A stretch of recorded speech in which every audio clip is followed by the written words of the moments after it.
जी, hello दोस्तों, मेरे साथ हैं प्रोफ़ेसर डॉक्टर मुक़्तदर ख़ान साहब। डॉक्टर साहब, सबसे पहले तो आपके वक़्त का बहुत शुक्रिया। थैंक यू वेरी मच कमर साहब, और आपके सुनने वालों को मेरा सलाम, नमस्ते, सत श्री अकाल, वनक्कम। डॉक्टर साहब, 1-2 इम्पोर्टेंट ऑब्ज़र्वेशन सवाल करने हैं आपसे। पहली बात तो ये है कि पुतिन बहुत तारीफ़ें कर रहे हैं इंडिया की।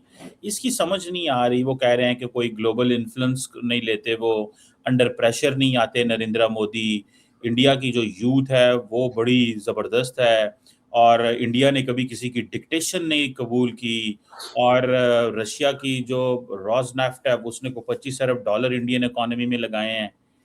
आपको क्या लगता है पुतिन दोबारा ही वांट्स इंडिया बैक जो अमेरिकन प्रेशर के नीचे हैं ट्रम्प साहब के तो उसकी कोशिशें कर रहे हैं या कि आपको लगता है कि he means it what he is saying क्योंकि उनके पास और वो दूसरा अगले दिन उन्होंने ये भी बात की कि हम रिक को जो है वो दोबारा चलाना चाहते हैं। पुतिन साहब की ये क्या माइंडसेट है, इसको कैसे आप देखते हैं सर, और फिर बाकी बात करते हैं। तो पहले तो एक तो वो जो कमेंट्स उन्होंने किया है वो इंडियन रिपोर्टर के जवाब में दिया था। उसमें पहले तो उनका सवाल था कि पाकिस्तान के ताल्लुक से, इस पाकिस्तान अंडर चाइना। तो वो कमेंट इंडियंस को बिल्कुल पसंद नहीं आया कि China is Pakistan is a big country वगैरह उन्होंने जो कहा।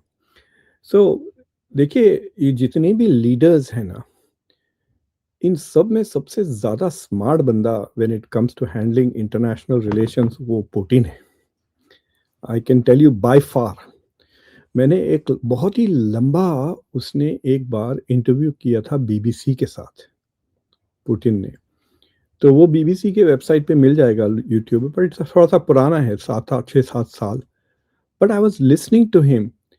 तो मतलब ट्रम्प भी सवाल के जवाब लेता है, लेकिन Trump is all over the place. अगर ट्रम्प से पूछो क्रिकेट में कितने बॉल इस्तेमाल होते, तो ही विल से कि मैं चाइना गया था, मैं ये गया था, अमेरिका में ये है, we have the best football team, we have the best. Finally वो भूल ही जाएगा कि सवाल क्या था। तो बट ट्रम्प टेक्स क्वेश्चन, जैसा मोदी तो एक भी सवाल नहीं, सवाल का नाम लेते वो भाग जाते हैं ना, वैसा नहीं है। But Putin was so smart. मतलब मैं अपने स्टूडेंट्स को वो वीडियो दिखाता हूँ कि ऑन द बॉल कहते हैं ना, हर चीज he was on the ball. Not only that, वो रिपोर्टर्स की गलत बयानी या उनके मैनिपुलेटिव क्वेश्चंस को एक्सपोज भी कर रहा था, but he was also answering the questions. So without doubt the man is pretty smart, इसमें कोई शक की बात नहीं है। तो रशिया, देखिए, एक जो इंडिया के ऊपर जो डिमांड अमेरिका ने लगाया था पिछले कई सालों से, including before the Ukraine war, कि रशिया से जो इंडिया हथियार लेता था वो 70% था। And the US wanted India to end its dependence on Russian weapons. 70% जो रशियन वेपन्स थे उसको एंड करने के लिए। अब वो जाके कुछ 35-40 ही हो गया है। For example, India decided not to buy SU-57, वो अभी रफाले के ही चक्कर में फिर रहे हैं। तो इंडिया हैज स्टडीली रिड्यूस्ड। अभी भी Russia is the biggest supplier. वो इसलिए बिगेस्ट सप्लायर है कि इंडिया का काफ़ी चीज़ें उसमें एम्बेडेड है रशियन मिलिट्री से, बट वो धीरे धीरे इंडिया इज डाइवर्सिफाइंग अवे। तो रशियंस इतने बेवकूफ़ तो नहीं है कि उनको नज़र नहीं आ रहा कि लास्ट ईयर, ये 5 साल पहले ये 70% हमसे लेते थे, अब ये सिर्फ 35% हमसे ले रहे हैं, and they are diversifying. Basically India धीरे धीरे धीरे रशिया को अबैंडन कर रहा है। यूक्रेन की जंग के वजह से इंडिया को एक चांस मिल गया टू बाय द ऑयल। अगर आप 2019 में जाके 2021 में जाके देखें तो $8 बिलियन का ट्रेड है इंडिया और रशिया का, जिसमें से इंडिया $1 बिलियन उनको एक्सपोर्ट करता है, बाकी के हथियार उनसे खरीदता था। देयर वाज नो ट्रेड, अभी भी कुछ भी नहीं है अगर तेल निकाल दें आप। वो तेल का चक्कर ऐसा है। अब राम माधव जो आरएसएस के स्पोक्स पर्सन है, जब उनसे पूछा गया तो उन्होंने कहा भाई, हम अमेरिका जो डिमांड कर रहा हम वो कर रहे हैं। उन्होंने कहा ईरान से तेल लेना छोड़ दो, हमने छोड़ दिया। ये उन्होंने कहा चाबहार छोड़ दो, हमने चाबहार छोड़ दिया। उन्होंने कहा रशिया से तेल लेना छोड़ दो, हमने वो कम कर दिया लेना। अभी India was still buying because it takes time, लेकिन they had signal to the Americans that we are reducing our purchase. फिर ये जंग शुरू हो गई ईरान के साथ और सिचुएशन बदल गया। अमेरिका ने लाइसेंस दे दिया रशिया से तेल खरीदने का to keep the price of oil. तो अब जब चीजें नॉर्मल हो जाएंगी, if they will become normal, तो सवाल ये उठता है कि will India continue to buy Russia. अगर 22 जुलाई क्या 17 जून को खत्म होने वाला है वो लाइसेंस। और रूबियो ने कहा कि the US may not renew the licence to buy Russian oil. तो फिर वहां पता चल जाएगा if India will continue to buy. तो रशिया वरीड है कि इंडिया धीरे धीरे छोड़ रहा है रशिया को, हथियार भी नहीं ले रहा है, तेल भी नहीं ले रहा है, so they want to keep it. और वो जो जिस कंपनी का उसने नाम लिया था, वो कंपनी इंडिया में इन्वेस्ट किया, it's one of the bigger refineries, उसके ऊपर तो सैंक्शंस डायरेक्टली लगे हुए हैं ना, उस कंपनी के ऊपर बाय नेम अमेरिका ने सेकेंडरी सैंक्शंस लगाए हुए हैं। So we will see India has not done anything to violate sanctions America के अभी तक। और तो ये कहना कि इंडिया अमेरिका की नहीं सुनता, जो भी ये कह रहा है वो झूठ बोल रहा है। अगर वैसा होता तो ईरान से तेल खरीद लें। चाबहार पोर्ट को आपने अबैंडन कर दिया, $110 मिलियन इंडिया ने इन्वेस्ट किया उसके ऊपर। So there are lots of these things happening. और तो Russia is trying to make sure that it will keep. जब इंडिया के ऊपर जब 25% टैरिफ लगा दिए थे डोनाल्ड ट्रंप ने अगस्त में, आपको याद है, फिर उसके बाद रशिया के तेल लेने के लिए 25% और फाइन, तो मोदी भागे भागे गए थे एससीओ की समिट, याद है, वहां पर दे हैड दिस बिग, वो ऐसा खींच कर शी जिनपिंग को और पुतिन को, तो इंडिया में इतना चर्चा हुआ था आरआईसी आरआईसी आरआईसी का। देखिए, RIC is the core of BRICS, BRIC का RIC is the same thing. BRICS ने क्या उखाड़ लिया जो RIC कर लेगा, राइट? तो जो RIC प्लस कुछ नहीं कर सका, अभी तो रेजोल्यूशन भी नहीं पास हो सका, जो स्टेटमेंट पे यूनाइटेड नहीं थे वो ब्रिक्स में, तो फिर रशिया, इंडिया, चाइना क्या करेंगे? I think it is just talk है, RIC is just talk. Yes, trade है, that's fine, India is trading with both countries, they need to trade, दुनिया के बड़े बड़े इकोनॉमीज हैं, लेकिन India is slowly reducing its dependence on Russian weapons। और अगर रशियन तेल खरीदना छोड़ दिया, वेनेजुएला जो आईवी है, बहुत चर्चा हो रहा है, वेनेजुएला का तेल 114 इट सिम्स, जो आज की रेट है इंडिया तेल इज $95। तो इंडिया क्या 95 का मार्केट से लेना छोड़कर वेनेजुएला से 114 में लेगा?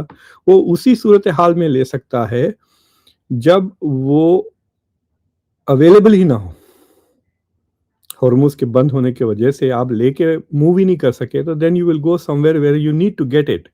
तो अभी तो रशिया से आ जा रहा है तेल ना, specially those which are already on the sea, और ऑलरेडी वो ships are moving.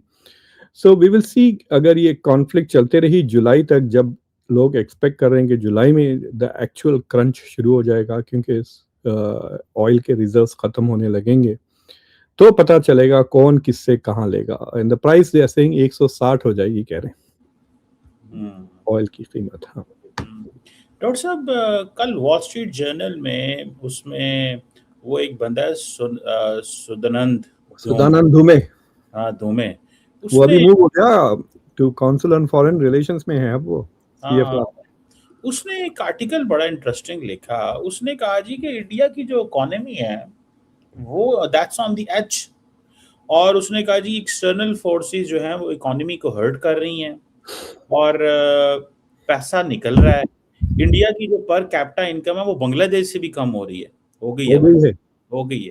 What do you make of that? What is it American pressure जो ट्रम्प ने डाला है, ये फैक्टर है, या कि इंडियंस इसको बहुत ओवर प्ले कर रहे थे, या मतलब क्या फैक्टर क्या है कि इंडिया की इकोनॉमी के बारे में वेस्टर्न वर्ल्ड ने लिखना शुरू कर दिया और झटके लगने हो गए, या वो जो Hindenburg research report Adani Ambani पे आई थी, वो कहा जाता था ये 2-3 बड़े लोग हैं बस ये मैनिपुलेट कर रहे हैं।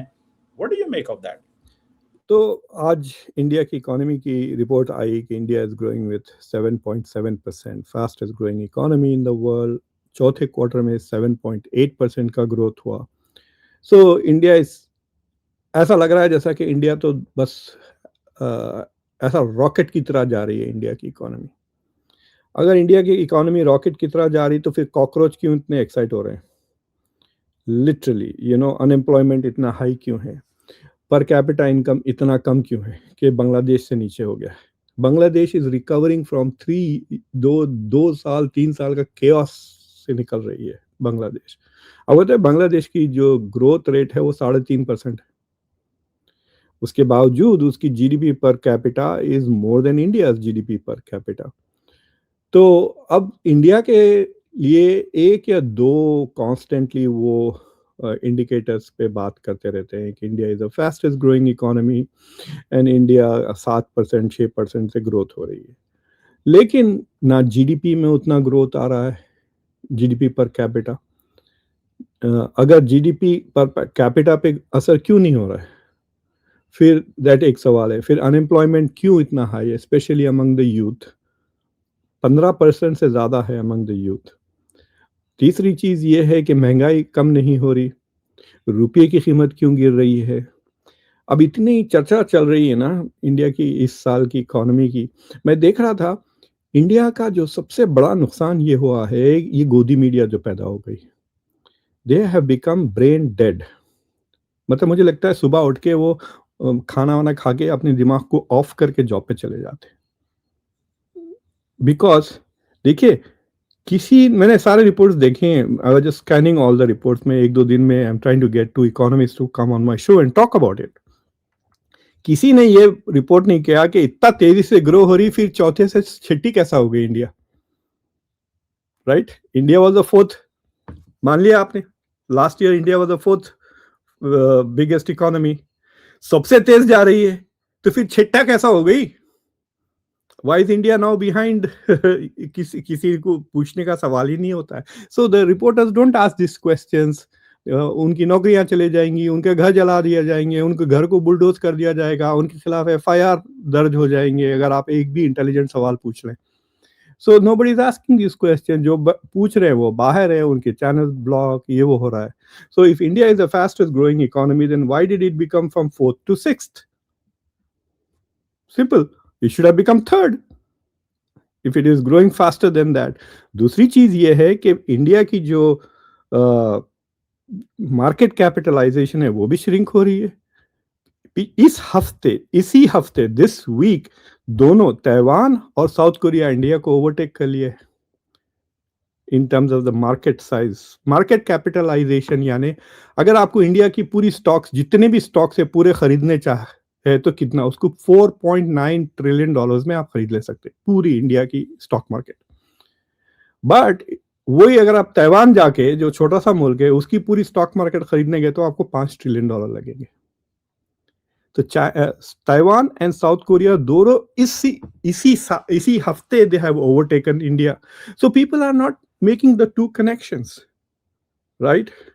कि आपकी economy if it's growing so fast, why is the GDP shrinking? GDP shrink हो रहा ना, इसलिए तो आपकी रैंकिंग गिर रही है। ये नहीं कि बर्तानिया ग्रो हो रहा है, बर्तानिया 1-1.5% से ग्रो हो रहा है। How does Britain become bigger than India?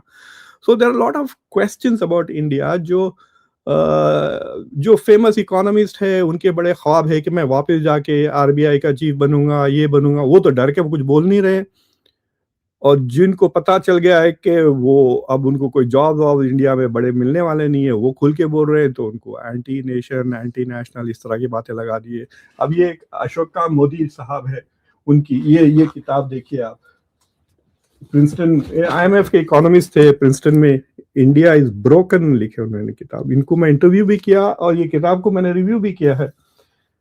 इनको कोई इंडियन टीवी पे कभी नजर नहीं आएंगे वो, हालांकि the man was at IMF, very distinguished scholar, नाम भी मोदी है, फिर भी उनको नहीं लेते because he is exposing weaknesses in the economy. तो वहां पे एक बस they just want to talk, oh that we are on top of the world, तो they can live in there क्या कहते हैं, वो बबल में रह रहे हैं ऑडियंस के भाई। मतलब उनको हर कोई भी चीज बहुत बड़ी हो जाती है। पुतिन ने कह दिया, वाह वाह वाह वाह। पुतिन के कहने नहीं कहने से क्या होता है? पुतिन को कहो कि अपनी इकोनॉमी संभाल ले, तबाह कर दे यूक्रेन को।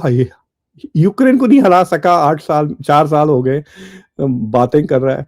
रशिया की इकोनॉमी स्मॉलर देन इटली, पता है आपको? मैं रशिया को, लोग आपके सुनने वाले शायद बुरा मानेंगे, बट मैं रशिया को मजाक से कहता हूँ, it is like Pakistan, A third world country with nuclear weapons. $2 trillion की तो इकोनॉमी है, इंडिया से आधा है, फिर क्या बड़े-बड़े बातें करते रहते हैं ये लोग। तो उल्टा मतलब जर्मनी उससे डबल से भी ज़्यादा है, 2.5 गुना ज़्यादा है रशिया से, जर्मनी। हालाँकि पॉपुलेशन में भी रशिया बड़ा है, साइज़ तो देखो उसका इतना बड़ा है, resource it's an agricultural country. Industrial sector बहुत छोटा है उसका, सेंट पीटर्सबर्ग के करीब है, मॉस्को के करीब है बस, और वेपन्स में दे बिकेम एडवांस, इसलिए पावर है उनके पास, मिलिट्री पावर है which is being exposed by small country Ukraine. सोचो आप अगर यूक्रेन के साथ लड़ लेते ना बर्तानिया, फ्रांस और अमेरिका, तो क्या हाल होता रशिया का। they didn't fight. If they had gone and actually fought, सोचिए आप अगर American air force was operating right now against Russia, ये कितनी देर टिकते, 2 मिनट भी नहीं टिकते। और उनके पास वो ईरानियों का दिल गुर्दा भी नहीं है टू टेक द पनिशमेंट ना। डॉक्टर साहब, what do you make of that ये अभी जो चीज़ें चल रही हैं कि अमेरिका ने, इंडिया, ईरान ने ड्रोन गिरा दिए हैं, कोई सोल्यूशन नहीं निकल रहा मिडल ईस्ट पे, ये फंस गए हैं। आज मैं देख रहा था कि वो जो है, क्या नाम है उसका, जो मार्को, जो मार्क्स, क्या नाम है उनका, सॉरी, विटकॉफ एंड कुशनर, वो जनाब ओक रिज गए हुए हैं टेनेसी के अंदर, वहाँ पे वो कंसल्टेशंस करने लगे हैं, न्यूक्लियर नेगोशिएशंस के वाले से एक्सपर्ट से मिल रहे हैं। दूसरी तरफ मैं ये भी देख रहा था कि जो मोहसिन रज़ाई हैं, जो उसने कहा है कि वो टॉप जनरल, उसने कहा है कि बेसिकली तो ये पैसा इनको देना है हमारा, ठीक है जी, और उसने कहा ये 24 अरब डॉलर है, ये हमारा दें तो हम जो मर्जी कर लें, डील के लिए हम तैयार हैं, तो इनको पैसे निकालने पड़ेंगे। आप क्या देखते हैं इसको? देखिए, अमेरिका और अमेरिकन एलाइज ने कुछ $100 बिलियन के करीब फ्रीज किया हुआ है ईरान के एसेट्स। इंडिया में 7 बिलियन है। द क्लोजेस्ट जो उनको मिल सकता है वो बेसिकली आर अवेलेबल इन, क्या कहते हैं उसको, कतर में जो 6 मिलियन है वो उनको मिल सकते हैं, 6 बिलियन सॉरी, तो वो कतर ने ब्लॉक किया हुआ है। सो ईरानियन सेइंग के हमको अगर कुछ नहीं देंगे तो हम क्यों, like what is the incentive for the Iranians to give up where they are right now. तो आप हमको इंसेंटिवाइज करें, you want us to give up our nuclear enrichment, आप पूरे सैंक्शंस खत्म करें, लिफ्ट ऑल सैंक्शंस, और फिर जो एसेट्स फ्रोजन है उसको खोल दे। और वो कह रहे हैं कि हम हॉर्मुज पे तो फीस लगाएंगे, environmental fees. So they are not giving up on anything. अभी तक अमेरिका को 1 इंच नहीं दिया है ईरान ने। बल्कि अमेरिकन फंस गए हैं, वो तो पैसे कह रहे हैं, पैसे दे और निकल जाओ यहाँ से। खुलेआम कह रहे हैं, अभी तो कांग्रेस की हियरिंग में बातें ये कर रहे हैं। सी देखिए, बातें जब बड़े-बड़े करते ना, फंस जाते हो। इट इज ऑलवेज इंपॉर्टेंट कि आपकी छड़ी आपकी जबान से बड़ी होनी चाहिए। जिनकी छड़ी बचती है तो बोलने की जरूरत नहीं होती। देखिए शी जिन की क्या कुछ बोलता है वो, ज्यादा ऐसे बकवास सुनने में नहीं आता। हालांकि बीच में शुरू हुआ था क्या वो what was the wolf wolf diplomacy वगैरह, क्या था वो, तो बिल्कुल खत्म हो गया है ना। Wolf warrior diplomacy, wolf warrior diplomacy, अब वो सब तो खत्म हो गया है, उसको निकाल के फेंक दिया उन्होंने। वो बंदा जो था फॉरेन मिनिस्टर बन गया था, याद है, फिर गायब हो गया वो, लिटरली ही जस्ट डिसअपीयर्ड। जो वांग यी का नेक्स्ट था, so he was a architect, he was US ambassador था वो चाइना का। सो उसके बाद से you have not seen China making big noise, बड़ी बड़ी बातें नहीं करता। सबको पता है कितनी मोटी छड़ी है उसकी, right. So that is what America should. ये तो इतने बातें एक हफ्ते के अंदर हम अनकंडीशनल सरेंडर की बात। अब ये कह रहे हैं कि मैं आयतुल्ला से खुद मिलने तैयार हूँ। That was so funny. उसकी बड़ी तारीफें भी कर रहे हैं। In some circles he is highly respected, कह रहा है ट्रम्प। अब ये जाके आयतुल्ला से मिलेंगे। आयतुल्ला कैसा मिलते हैं पता है? उनके आप 2 हाथ लेके चूमना पड़ता है। आपने देखा था ओबामा मीटिंग किंग सलमान, आप फोटो देखें कभी जाकर, वो झुककर, लिटरली झुककर हाथ चूमा था। किंग फैसल का, सॉरी किंग सलमान का, व्हेन ओबामा हैड गॉट। यहाँ पर बहुत लोग चिढ़ गए थे। तो अब डोनाल्ड ट्रंप कैसा मिलेंगे जाके मुश्तबा से? फिर उसको इतना बदनाम किया कि वो गे है, ये है कहकर। सो तो I don't know what is going on with it, वो नेगोशिएशंस चल रहे हैं। देखिए, जो सीरियस बंदे होते हैं वो सीरियस होते हैं। इनमें सिवाय रूबियो के और जेडी वैंस के कोई सीरियस बंदा नजर ही नहीं आता है, ये पूरे एडमिनिस्ट्रेशन में। Steve Witkoff, Jared Kushner 2 minute वो इंटरव्यू बर्दाश्त नहीं कर सकते, स्क्रूटनी।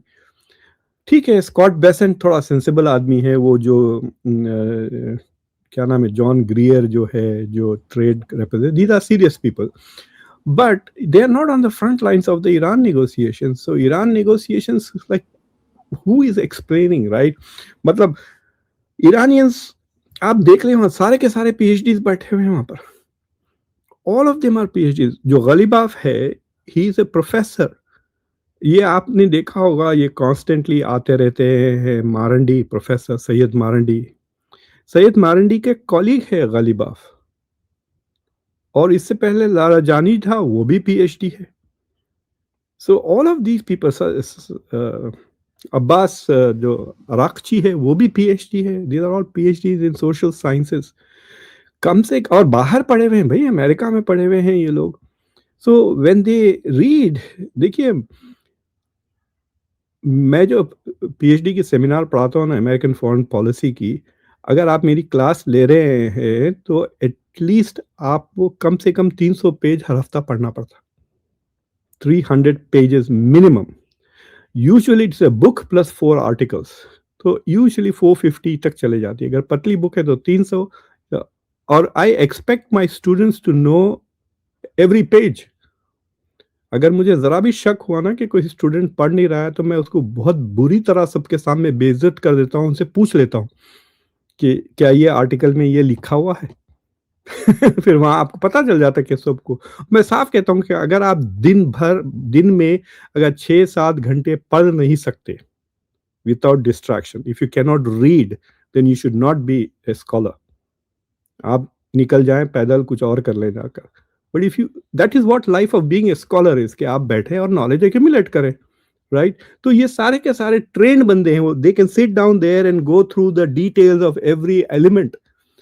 ट्रम्प की काबिलियत ने, मुझे ऐसा लगता है कि 1 पेज के बजाय 2 पेज का अगर उसको समरी दे तो शायद वो ना पढ़े पूरा, राइट? He should read. जो प्रेसिडेंशियल डेली ब्रीफ जो आती है, PDB, तो कहते हैं कि जॉर्ज बुश के लिए वो पढ़ के सुनाती थी, Condoleezza Rice, she would brief him on that. लेकिन जब ओबामा और क्लिंटन प्रेसिडेंट्स थे, वो तो 18-18 पेज का हो जाता था। So the first thing that Obama and Clinton used to do is to read that 18 pages. वो हाईलाइटर बैठ के फिर वो डिटेल्स पूछता था क्लिंटन, और ओबामा तो वो उस पर पढ़ता था अपने आईपैड पर। So you need people. Obama was a lawyer, मतलब वो पढ़ाता था, प्रोफेसर था वो लॉ स्कूल में Chicago. So that capacity of focusing on details, minutiae, वो ब्यूरोक्रेट्स करते हैं, but the leader has to be on top of it. अब वो जो इंडिया का जवाब, सवाल का जो जवाब दिया ट्रम्प, इतना बेखौफाना जवाब था। जब वो रिपोर्टर पूछी इंडिया के साथ डील होने वाली है, तो पहले उसके पास कुछ बोलने को लिए नहीं, तो I like the prime minister, he is a good friend, ये पूछा, तुमसे थोड़ी डील कब आ रही है पूछा, उसका जवाब दे। फिर वो हार्ले डेविडसन की बात कर रहा है। हार्ले डेविडसन का मसला तो पहले टर्म में सेटल हो गया था ना, 2000, यानी he has nothing new to say. समझ रहे हैं ना आप? इसलिए वो 2017 की बात इसलिए कर रहा है because he has not read the briefing. जो अभी इंडिया से जो वापस आई है team, they have not briefed him, or he has not read the memo that they sent him। वरना वो कह सकता था, right, that we are here, कुछ तो कह सकता था कि अभी we met them day before yesterday। अब जैसा पीयूष गोयल कह रहे हैं कि India is very close to getting preferential treatment, जो अभी तक किसी बायलैटरल ट्रेड एग्रीमेंट में नहीं हुआ। तो उनका डिमांड है कि इंडिया पे जो भी टैरिफ रेट लगे वो बांग्लादेश, पाकिस्तान, श्रीलंका और वियतनाम से कम हो। That is the sticking point, right? That is what, तो पीयूष गोयल तो कह रहे हैं, that tells me कि वो he is aware of what is going on। वो तो पढ़ रहा है ना पीयूष गोयल। तो he is able to give you very specific। Trump is not able to give something stupid, a specific चीज है। broadly भी तो कुछ कहता कि there has been progress, we met, which tells you that he is not on the ball। तो ऐसे बंदे इरानियंस के साथ क्या नेगोशिएट करेंगे ये? सोचो आप, और सारे के सारे वैसे ही है। You think Jared Kushner is focusing on that? वो स्टॉक मार्केट के रेट देख रहा होगा, बीच बीच में वो जाके बेच रहा होगा, खरीद रहा होगा। These are the kind of things he is probably doing all the time. अब उसके खिलाफ प्रोटेस्ट चल रहे हैं अल्बानिया में, जैरेड कुशनर के प्रोजेक्ट के खिलाफ। कल से 24 घंटे से वो उस पे फोकस्ड होगा, वो कि वहाँ के इन्वेस्टमेंट्स हमारे जा रहे हैं। So these are not people who are serious, people who should be in government at all. ठीक है, आप उनको हेड बना दें और उनके नीचे काम करने वाले लोग तो है, काम करने वाले लोग कोई है ही नहीं। ये व्हाट्सएप पे नेगोशिएट कर रहे हो विद ईरानियंस वो हंस रहे होंगे ईरानियंस। डॉक्टर साहब ये चीज़ें तो है। डॉक्टर साहब स्टॉक मार्केट के बुरे हालात कर दिए हैं अमेरिका के अंदर। इन्होंने लोगों के, इन्वेस्टर्स के बड़े पैसे डूबे हुए हैं। मुझे आई केम टू नो दिस। ये पता नहीं क्यों लोग समझते हैं कि ये भाई, आज भी मेरा एक दोस्त मुझे बता रहा था यहाँ पे कि भाई मेरा काफ़ी लॉस हो रहा है और कोई समझ नहीं आ रही मार्केट के साथ ये क्या कर रहे हैं एंड ऑल दैट। ऑब्वियसली देखिए, मार्केट दो तरीके से है। एक, अगर आप अपने आप को बड़े 30 मार खान समझते हो तो you are at a 50% chance of getting screwed totally. ठीक है, you are trying to beat the market.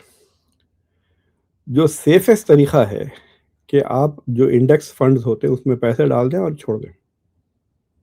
अगर आपकी कंट्री तरक्की करेगी तो आप भी तरक्की करेंगे। अब देखिए, the stock market is nearly at the peak. अगर आप डाउ जोन्स इंडेक्स देखें आप, तो 50,000 के ऊपर है आज भी, कभी नहीं था हिस्ट्री में, right? So if you have invested money in a Dow, जो डाउ को फॉलो करता है, या S&P इंडेक्स, तो आपको बराबर आप पैसे बना रहे हैं। You don't have to be smart to make the money. वो लोग who think they can beat the market और मार्केट से ज्यादा बनाएंगे, अगर वो गलत डिसीजंस लें तो वो पैदल हो जाते हैं, और जो सही लेते हैं वो बिलियनर्स बन जाते हैं, वो हेज फंड ये वो वगैरह। So I think for ordinary people, if this is not your job, then you do. I am very happy with how the stock market is going. मैं आज से 3-4 महीने पहले तो डर रहा था कि मेरा रिटायरमेंट का क्या होगा। अब मैं देखता हूँ मार्केट, अल्हम्दुलिल्लाह, आई एम वेरी हैप्पी कि ऐसे ही रहे।